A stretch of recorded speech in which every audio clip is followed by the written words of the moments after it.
Hey guys, in this video, it is kind of special because this is my first, I guess, repair and maintenance video. One of my train buddies actually had this IHC GG1 for sale, or currently has it for sale, and one of the motors isn't working. And I asked him if I could have a go at repairing it, see if I can make any headway, and he gave me the go-ahead, so I brought it home. Here it is sitting on the layout, and I'll show you what it's doing real quick. Although, excuse my voice, I'm getting over a little bit of a sickness. I think it's the flu or something. So I want to show you what it's doing, although I don't want to push it too hard. In case it is a gearbox problem, I don't want to burn out one of the motors. But as you can see, as we give it power, hang on here, that one set will spin, but this back set isn't spinning. So that means we either have a problem with the motor itself. That's the first problem. Second problem could be the gearbox. Third problem could just be a connection between the motor and the track. So hopefully, let me test the other direction. Yep, still stuck. So hopefully it's something easy. I'm hoping it's just a missing wire or something like that. But let's bring this to my little work table over here and see what we can do. Alrighty, here we are. I just laid this piece of styrofoam down so it's a little softer. I really want to make sure this doesn't get damaged or anything. But first thing we're going to do is gently see if we can pry up on this shell here. Make any headway with getting it off. Let me see. There we go. Got that front set of clips out. Felt them pop. There we are. Okay. Shell is coming off. Sorry, that was not the best angle for that. Let's see. All right, couple of ground wires hooked up there. Oh, we are gonna need a little bit of a different angle here. See exactly what's going on with this thing. So, I unfortunately do not remember the orientation that I had it on the track, but I'm just gonna take these flywheels and make sure that they both spin. So this front one is good to go, spinning, moving the wheels. And with this rear one, it is spinning and moving the rear wheels. So hopefully, I really wasn't expecting can motors out of this. For some reason, I thought it was going to be more of like a half can or a Pitman motor, but it does not appear that way. And honestly, what I might do is a little bit of wire tracing real quick to see what's going on everywhere, because it's quite the mess of wires. So let me do that and I'll be right back.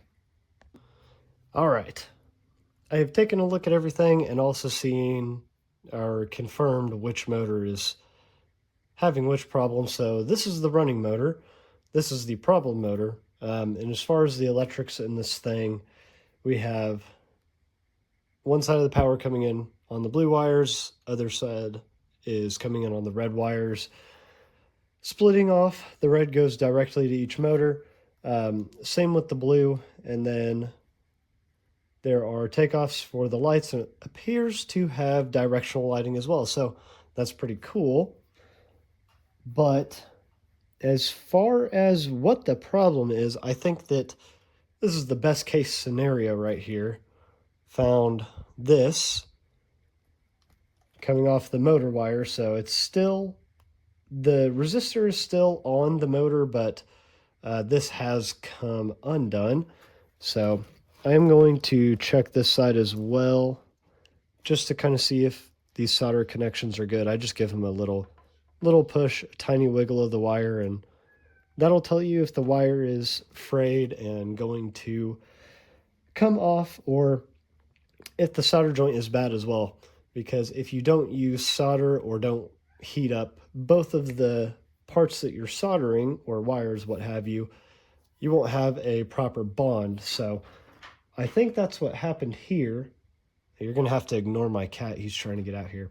So I will get my soldering iron heated up, and we will do a quick repair on this, put it back onto the motor, and then we'll just toss the shell back on and see how it goes.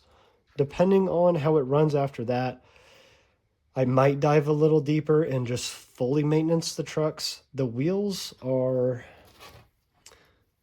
I'm not sure how well this is going to pick up on camera, but the wheels look fairly nice. There's a little bit of oxidation on them, but not too bad. So I'll probably just give them a light cleaning and just make sure that the gearbox doesn't have any old, gross, nasty lubricants in there that are gonna give it any trouble. So let me get the soldering iron going and we'll get this put back on.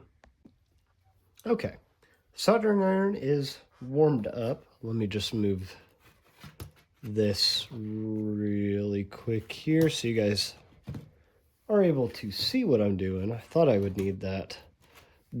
My homemade locomotive holder, it kind of works. But yeah, as you can see, this wire goes smack dab right, oh, my finger's in the way, right here on the motor. So I'm just gonna get, probably gonna just take care of that solder blob right there. And then first, I'm going to take a little bit of flux here. That's too much flux. I'm going to apply it right there on that resistor. Just a little bit will do. You don't need to have a crazy amount on there. Let me grab my iron here. So the first thing I'm going to do, sorry, this is going to be a tad weird because I am not left-handed, but just going to smooth out that blob of solder. Just get that, burn that insulation back a tiny bit. Oh my gosh. There we go.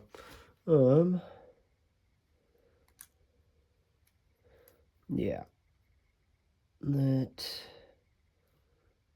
All right.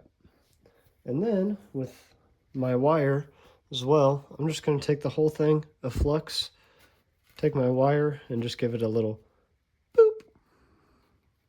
Maybe like 1 or 2 ins and outs. And that really should be good. So that being said, I might honestly need to hold this with a pair of tweezers, but let me see. Man, I wish that wire was just a tiny bit longer.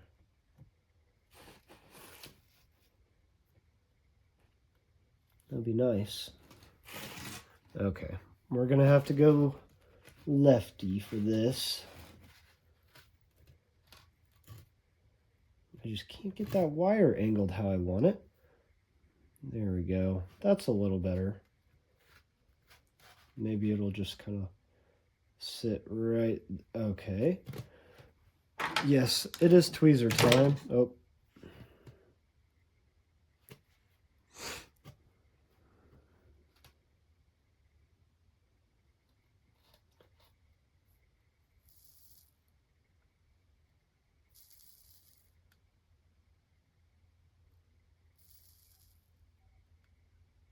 And honestly, this tip might not be the best for it. There we go. Got it. Right there. Nice and easy. I'm going to unplug the soldering iron. We'll just take this over to the track really quick and see if that did it as far as the repair goes. Yeah, let me set it up on the track and I'll grab the camera. Here it is on the track. I just set the shell right up there so that it wasn't dragging or anything. This is a DC locomotive, so let's see if we got both of those motors going. Show you the flywheels here. See what it does. Oh, hey, look at that. Look at that. Both motors are going. Let's try reverse just for fun.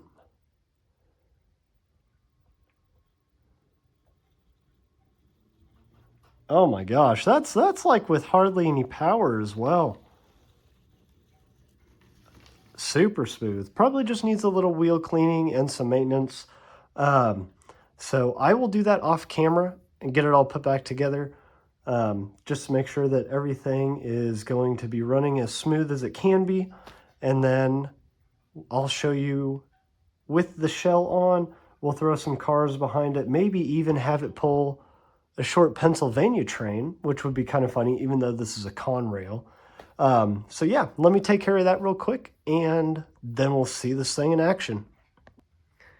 Here we are back on the track. After the little bit of maintenance, I just had to tidy up the wheels like the teeniest, tiniest amount. The gearbox, I pulled one apart and it looked perfect. It had a light coating of oil on everything, but not enough to you know, be leaking everywhere and be all disgusting and all that. So let me show you guys how it runs. It is rather smooth here. Look at that. Oh yeah. Better turn it off before it hits my little freight consist on the main line.